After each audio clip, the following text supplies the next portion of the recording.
첫 주일입니다. 여러분, 첫 주일을 맞이해서 한 해를 새롭게 시작하는 여러분 되시기를 축원합니다. 우리 한 해가 이렇게 지나가고 새로운 해를 맞으면요, 나이가 든 분이라도 이런 마음을 먹게 돼요. 이제 좀 한번 새롭게 살아보자. 좀 새롭게 좀 시작해보자. 이제 이런 마음을 먹게 되죠. 그런데 여러분도 알다시피 그게 지속이 되면 되는데 우리가 그걸 뭐라 그러죠? 작심삼일이다. 그래서 처음에 한 주는 그렇게 하다가 나중에 작심삼일이 돼서 그냥 흐지부지 되는 경우가 참 많아요. 여러분 새해를 시작하면서 혹시 무슨 결심을 하셨던가? 내가 어떻게 새롭게 한번 해보겠다 이런 것이 있으세요? 그게 이제 작심삼일이 안 되려면 우리가 새롭게 출발한다는 것이 무엇인가, 또 새로워지는 것이 무엇인가 하는 그 구체적인 내용과 방법을 알아야 돼요. 그런 걸 모르고 그냥 막연히 그렇게 결심만 한다 그래서 새롭게 출발한 것이 아닙니다. 그것은. 근데 그래서 오늘 본문을 제가 이 신년주일날 택했는데요. 오늘 본문의 내용은 뭐냐면 그 이스라엘의 그 신년이 되면 이스라엘의 신년이 우리 달력이랑 다르거든요. 그 로시 하시나라 그래서 이제 그 신년주일 지나고 대속죄일을 이렇게 하게 돼요. 그래서 오늘 본문은 그 대속죄일에 제사장이 어떻게 그 성소와 지성소에 들어가느냐 하는 그런 내용입니다. 그래서 저는 오늘 본문을 통해서 새로워진다는 것이 무엇을 의미하는가, 그것을 여러분에게 좀 설명을 해드리고 그 새로움에 대한 어떤 그림이라 그럴까요? 그 비전을 여러분에게 보여드리려고 하는 것입니다. 첫째로 새롭다는 것이 뭐냐면 깨끗하게 되는 거예요. 깨끗하게 되는 거. 다 같이 깨끗하게 되는 거. 네, 오늘 본문 말씀의 4절에 보면요, 이런 말이 있어요. 거룩한 세마포 속옷을 입고 세마포 속바지를 몸에 입고 세마포 띠를 띠고 세마포 관을 쓰고 이것들은 거룩한 옷이라 물로 그의 몸을 씻고 입을 것이며, 그렇게 나와요. 여기에 그 세마포는 못입니다. 못이. 여러분 못이 아시죠?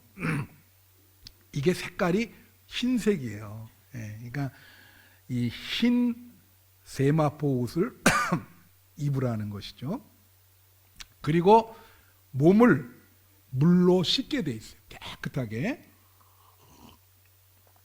자, 물로 깨끗하게 씻는 것은 뭘 의미합니까? 더러움을 물리게 하는 거죠. 가령 여러분이 옷이 오래 입어서 더러워요. 뭐 새 옷을 살 수도 있지만 그것을 깨끗하게 하는 방법은 어떻게 하죠? 빨아서 아주 세탁을 하면 새롭게 되죠. 그래서 새롭게 된다는 것은 더러운 것을 씻어내고 깨끗하게 되는 것, 그게 새로운 거예요. 그러니까 죄, 우리가 성경에 보면 죄를 더럽다 그래요. 그래서 지난 한 해 동안 만약에 죄를 한 해 동안 이 더러운 죄가 물들은 게 있으면 새해 이제 그거를 깨끗이 하고 새롭게 출발해야 되는 것이죠. 믿습니까? 그게 깨끗한 거예요. 그래서 세례라고 하는 거 한번 보십시다. 우리 장숙조 성도님 세례 받았는데 세례도 물로 주죠. 옛날에는 이 목욕탕 그 욕조에 완전히 들어갔다가 나왔어요. 무슨 의미입니까? 죄를 씻어주는 거예요. 그래서 이전의 모든 죄를 씻고 새롭게 깨끗하게 돼서 거듭났다. 그렇게 되는 겁니다. 그래서 여러분 이제 새해를 출발하면서 이전 죄는 다 잊어먹고 깨끗이 씻으세요. 그리고 새롭게 한 해를 출발하는 여러분 되시기를 축원합니다. 우리 할머님이요, 제가 3대째거든요. 근데 할머님이 불교를 믿으시다가 한 10년 믿으시고 가셨어요. 어느 날 갑자기 그 교회를 나가시더라고요. 그래서 우리 아버님이 놀래가지고 왜 교회를 나가시냐고 물었더니 할머니 대답이 아주 좀 뭐라 그럴까? 놀란 답이 나왔는데 뭐냐면 너 때문에 나간다 임마 그러더래요. 예. 그게 왜냐하면 그 아버지를 향한 사랑이 이제 많았는데 진짜 이제 공을 많이 들이셨거든요. 예. 그랬는데 이제 아버님이 뭐 결혼하면 다 부인한테 가잖아요. 그 마음이. 그러니까 이제 그런 표현을 하신 거죠. 이 교회 나가면 좋더라. 예수님이 나를 변함없이 사랑하시더라. 예, 그래서 나는 나를 변함없이 사랑하는 그분에게 가겠다고 그렇게 얘기를 하시더라는 거예요. 근데 이게 옛날 습관이 남아가지고 여러분 조선시대에 우리 여인들이 한이 많죠. 예? 그분들이 냉수 떠놓고 지성을 드린다 그러잖아요. 그런 분들 많았어요. 집안에 어려움이 있을 때. 그때 조선시대 여인들은 어떻게 했냐면 아침에 목욕을 하고 새 옷을 갈아입고 이 지성을 드렸죠.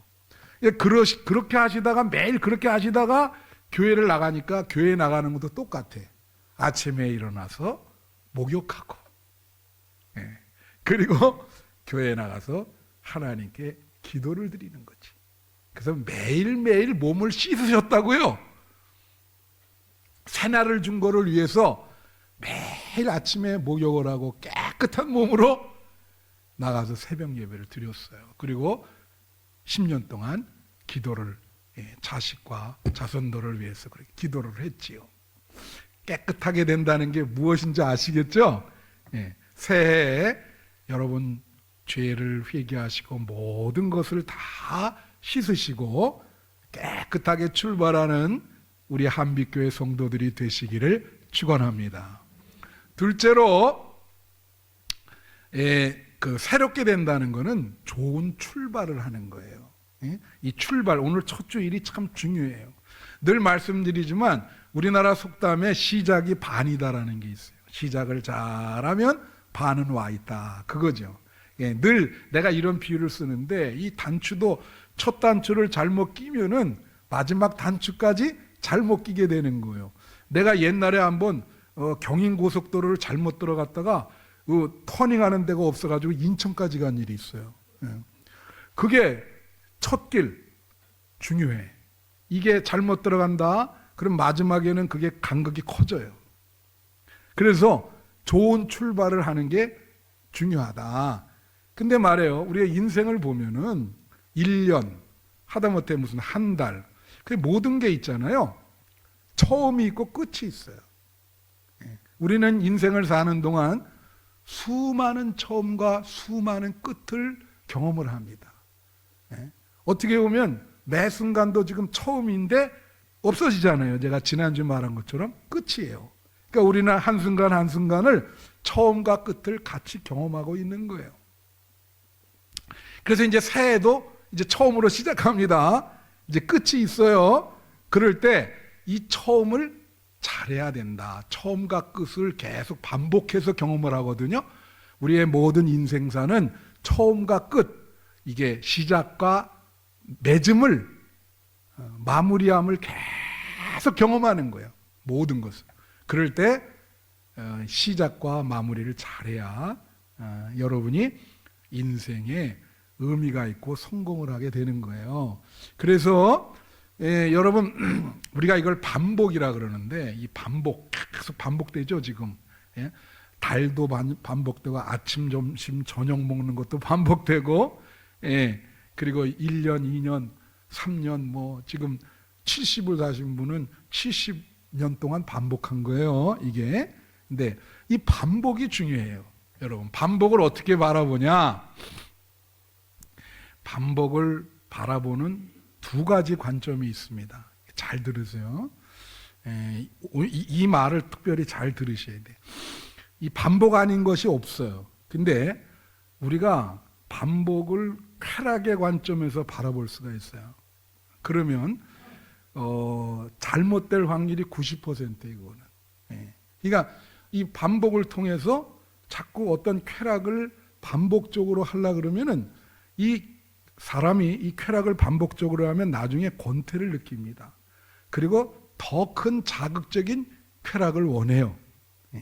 그러다 보면 나중에 사람이 어떻게 될까? 패가망신되는 거예요. 시작하기 전에 시작을 말아야 되는데 그런 반복으로 시작을 하게 되면 인생은 망하게 되는 거죠. 여러분 그 펜실베니아 그 필라델피아에 가보면 그때 TV에 한번 나왔는데 사람들이 길거리에 막 수백 명이 좀비처럼 이렇게 앉아 있어요. 귀신처럼. 그래서 왜 그러냐 그랬더니 그 펜타닐이라고 하는 그 마약을 계속 먹어가지고 그쪽 지역은 완전히 그런 사람들만 그렇게 돼 있어. 그 인생이 완전히 잘못 발을 들인 거죠. 그러니까 이 반복을 반복하면서 자꾸 있던 쾌락을 누리려 그러면 잘못될 수가 있다. 그게 이제 하나의 관점이고 또 반복을 훈련으로 바라보는 경우가 있어요. 훈련. 다 같이 훈련. 그러니까 반복을 훈련으로 바라보면요. 우리에게 의미를 줍니다. 의미를, 인생의 의미를 주고 그리고 우리에게 큰 어떤 성장이 있도록 만들지요. 예를 들면 그거예요. 옛날에 우리나라에 그 여자 하키 금메달을 딴 적이 있거든요. 올림픽에서. 여자 하키가 금메달을 따기가 어려워요. 그때 감독이 박용조 감독이라는 분이었는데 그 인터뷰를 통해서 이제 그 물어봤어요. 어떻게 이렇게 꼴찌팀을 금메달을 따게 만들었습니까? 그랬더니 그분이 딱 한마디 했어요. 아유, 훈련이지요. 훈련은 기적을 만듭니다. 그렇게 한 거예요. 다 같이 훈련은 기적을 만듭니다. 예. 그러니까 사람이 자, 여러분 누구나 사람은 실수가 있어요. 그냥 태어나서 잘하는데 실수 안 하고 뭐 도덕적으로든 사회적으로든 완벽한 능력을 갖고 있다. 그런 사람 없습니다. 그건 예수님이나 그렇죠. 예. 여러분이나 저나 그건 다 똑같은 거예요. 그런데 방법은 뭐냐? 이렇게 실수를 반복할 때 어떻게 해야 되냐면 훈련을 통해서 좋은 습관을 많이 늘리고 나쁜 것은 훈련을 통해서 제거해 버리는 거예요. 예? 그러면 어떻게 될까? 인생에 의미가 있고 보람이 있고 사람이 점점 다듬어지면서 제대로 된 인격과 행동을 갖춘 그런 신앙인이 되는 거예요. 할렐루야. 그래서 여러분 아침 먹고 점심 먹고 저녁 먹고 매일 반복하는 이것을 여러분이 어떻게 다루는가 굉장히 중요해요. 신앙생활도 똑같아요. 예배 보고 이렇게 반복적으로 하잖아. 우리 예배 반복적으로 보죠. 이걸 어떻게 하는가? 이걸 훈련으로 보는가? 아니면 쾌락으로 보는가? 이게 훈련으로 계속 이게 봐야 되겠죠. 자, 여러분 보세요. 어떤 분이 이렇게 이 반복이 좋은 습관이 되잖아요. 그래서 잘 자기를 교정시켜 이렇게 나가면은 이게 뭐가 생기냐면 좋은 패턴이 생겨요. 패턴이라는 거 아세요? 이게. 이러면 이게 보면은 옷감에도 무늬가 있잖아. 이게 무늬. 이 그림 그리는 분 중에 무늬만 이렇게 해서 하는 분이 있어요. 어떤 분은 점 찍고 어떤 분은 선만 이렇게 하고. 근데 그것들이 막 뭐 김환기인가 이런 사람들을 막 점만 찍고 했는데도 막 100억 이상으로 팔려나가요. 난 그 그림 보고 이게 뭘 의미하는 건지 알 수가 없는데, 예? 점만 찍었는데도, 근데 그 사람들이 그 패턴을 보는 거예요. 우리 이것도 다 무늬 아닙니까? 이거 지금 무늬. 아름다운 그림이 되죠. 딱 문이. 그러니까 여러분이 좋은 반복을 잘해서 그걸 훈련을 잘하고 패턴을 잘 갖고 계시면 사람들이 여러분을 볼 때 어떻게 보냐면 야, 참 좋은 사람이다. 아름다운 그림을 저렇게 우리에게 보여주니까 참 저분의 그 신앙과 인격이 참 저분 옆에 있으면 참 대단하다. 그 후광이 그래서 참 같이 있고 싶고 그런 분이다라는 거죠. 그러니까 여러분이 이 반복이라는 거는 처음과 끝을 잘하는 거예요. 처음과 끝을 계속 올해도 그것도 내년이 올 거 아니에요. 그래서 좋은 출발 하시고 그러면 이것이 새롭게 여러분에게 역사하는 것이다. 그래서 여러분 새해에 좋은 출발하시기를 바래요. 할렐루야. 이게 그랬잖아요. 유대인들이 로시아 신화가 신년인데 그 다음에 바로 오늘 본문 대속죄일이 오거든요. 용키포라 그러는데 기도하면서 회개하고 새롭게 출발하는 거예요. 좋은 출발. 그래서 여기에 있는 거예요. 셋째로 질서가 있는 것이에요. 새롭게 된다는 건 질서가 있다. 다 같이 질서가 있는 것. 자, 오늘 본문 말씀의 1절을 한번 보겠습니다. 아론의 두 아들이 여호와 앞에 나아가다가 죽었어요.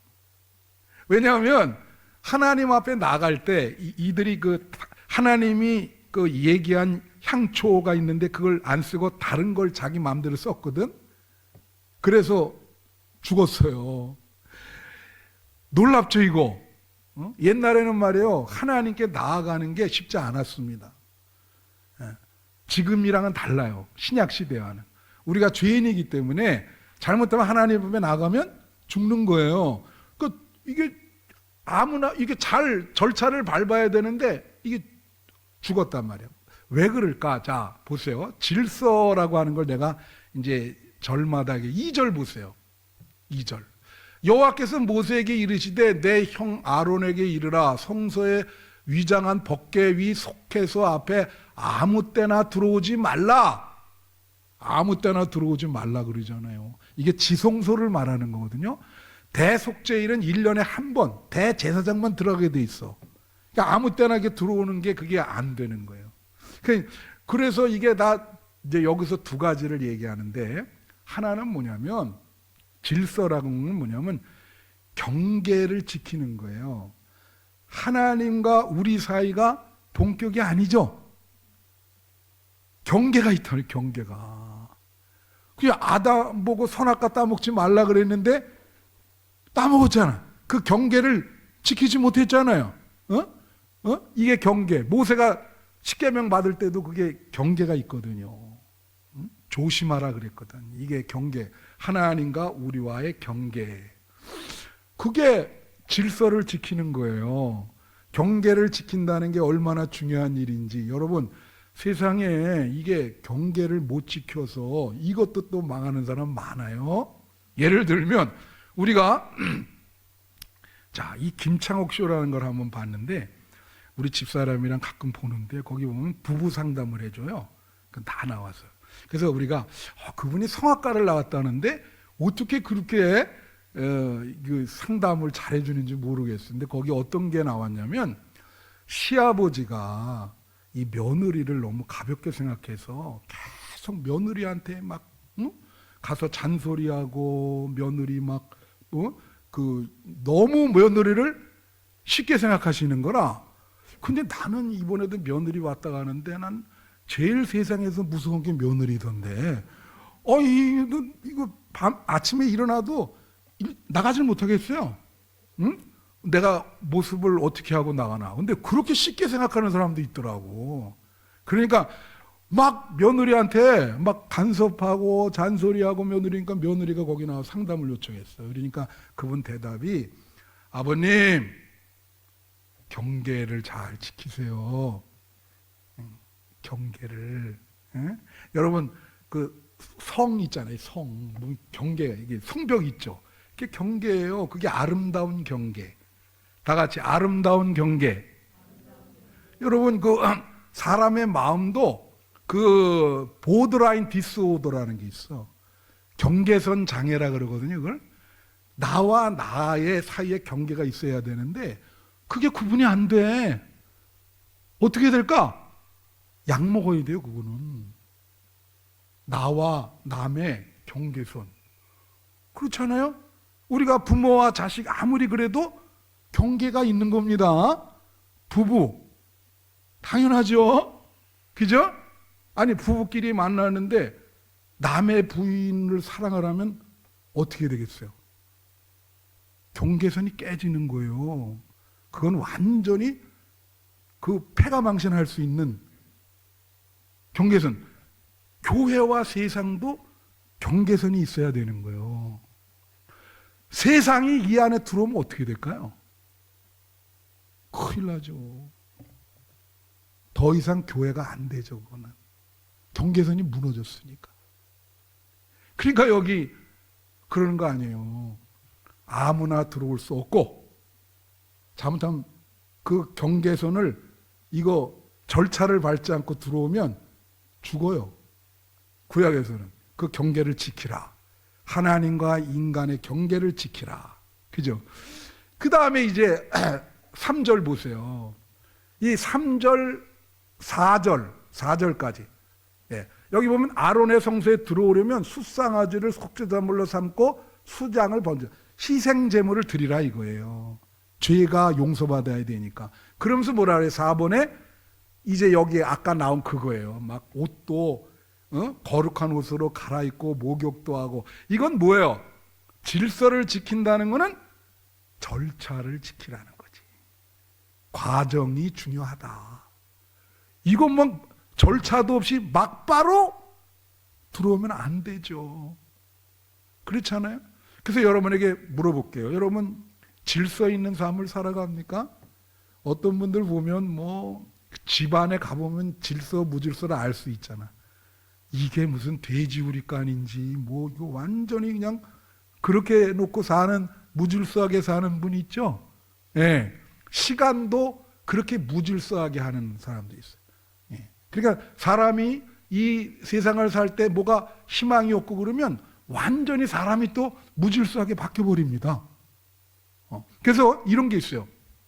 창세기 1장 2절 3절 보면 땅이 혼돈하고 공허하며 흑암이 깊음 위에 있고 하나님의 영은 수면 위에 운행하시느니라. 이게 무슨 뜻이냐면 혼돈하고 공허하고 흑암, 어둠이 있다는 거야. 근데 3절에 뭐라 하냐면 하나님이 이르시되 빛이 있으라 하시니 빛을 비춘 거예요, 거기다가. 그러니까 하나님이 혼돈과 이 공허와 흑암에 사는 사람들에게 하나님이 빛을 착 비췄더니 이 무질서의 혼돈이 질서를 잡게 되고, 공허는 뭐냐면 허무하다는 얘기예요. 그 공허가 의미가 있게 되고 흑암, 어두움이 물러가게 될 것이다. 그게 질서 있는 삶인 거예요. 있을 때 있고, 그렇죠? 그게 질서죠. 그게 여기 이 강대상이 위에 있고 의자는 밑에 있고 질서. 여러분 새해 하나님이 여러분에게 빛을 비추시기를 바라요.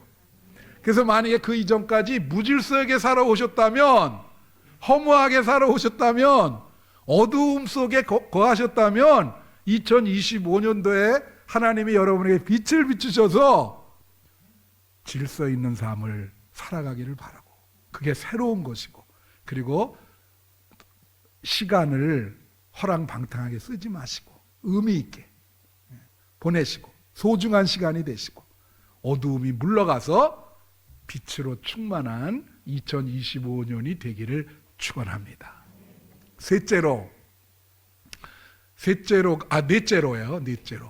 넷째로가 거룩한 것입니다. 그러니까 새롭다고 하는 것은 거룩한 것이다. 그거예요. 여러분 성도라고 하는 그 성자가 이게 거룩한 성자예요. 예. 그러니까 이것도 역시 구별되다라고 하는 그런 뜻인데, 오늘 본문의 4절을 한번 보겠습니다. 여기에 거룩한 세마포 속옷. 그 세마포 속옷은 모시로 만든 옷인데 그걸 거룩하다 그래 하나님이. 똑같은 옷이에요 그냥. 근데 하나님이 이거는 어떻게 하냐면 이거를 대제사장의 그 지성소에 들어가는 옷으로 그 재료, 그걸 재료로 삼은 거예요. 그래서 그걸 거룩하게 구별을 했어. 그러고 보면 여기 속옷도 그렇고 속바지도 그렇고 이 띠도 그렇고 관도 그렇고 뭐라 그러냐면 다 이것들은 거룩한 옷이라. 다 같이 거룩한 옷이라. 여러분 거룩한 옷이라 그래서 옷의 재료가 달라요? 다르지 않습니다. 이 재료는 못이에요. 다 똑같아요. 근데 어떻게? 하나님이 이걸 택한 거예요. 그래서 거룩하게 된 거예요. 이 의자 말이에요. 이거 여러분 지금 예배드리는 의자 이걸 장의자라 그러는데 이거 있잖아요. 어떻게 하는지 아세요? 이거를 만약에 낡았다 그래서 우리가 함부로 부숴가지고 버리지 않습니다. 만약에 시골교회 이거 필요한 사람 있으면 가져가라 그러고 이게 나무지만 거룩한 나무가 됐거든. 그러니까 이거를 어떻게 해요? 이거 그냥 그렇게 해서 하는 게 아니에요. 이게 다 절차가 있고 거룩한 나무가 됐기 때문에 지난번 성만찬 했죠? 그 성만찬 남았어요. 그래서 내가 기도해가지고 거룩하게 성별된 빵과 포도주잖아. 그러니까 함부로 버리지 마라. 다 그걸 어떻게 처리하는지 나와 있어. 그래서 내가 이제 그 가져간 거죠. 여러분 그러니까 이게 뭐예요? 새롭게 되는 거는 구별돼서 거룩하게 삼는 거야. 하나님이 여러분을 그렇게 만드는 거예요. 그러니까 여러분이 하나님을 만나시잖아요? 그러면 그때부터 여러분은 거룩하게 되는 거예요. 예? 경건하게 되는 거예요. 사람이 거룩한 성도가 되는 거예요. 그러니까 성도는 어떻게 해야 돼요? 하나님을 끊임없이 만나셔야 돼요. 그래야 하나님이 여러분을 거룩한 성도가 되는 겁니다. 여러분 새해도 하나님을 계속 만나세요. 그래야 그 하나님의 영이 여러분에게 들어가서 여러분이 거룩하게 되는 거예요. 바울은 심지어 우리를 가리켜서 성전이라 그래요. 그 왜 성전이냐? 성령께서 우리 마음에 내주하시기 때문에 너희는 걸어다니는 성전이다. 할렐루야. 새해도 하나님 만나셔서 성도가 거룩한 사람이 되기를 바라고요. 그래서 새롭게 출발하기 위해서 오늘 내가 그 4가지를 얘기했어요. 깨끗하게 되는 거, 좋은 출발을 하는 거, 무질서에서 질서 있는 삶을 살아가는 거, 거룩하게 사는 겁니다. 이 4가지가 잘 이루어져서 새해에도 큰 복을 받으시는 여러분 되시기를 축원합니다.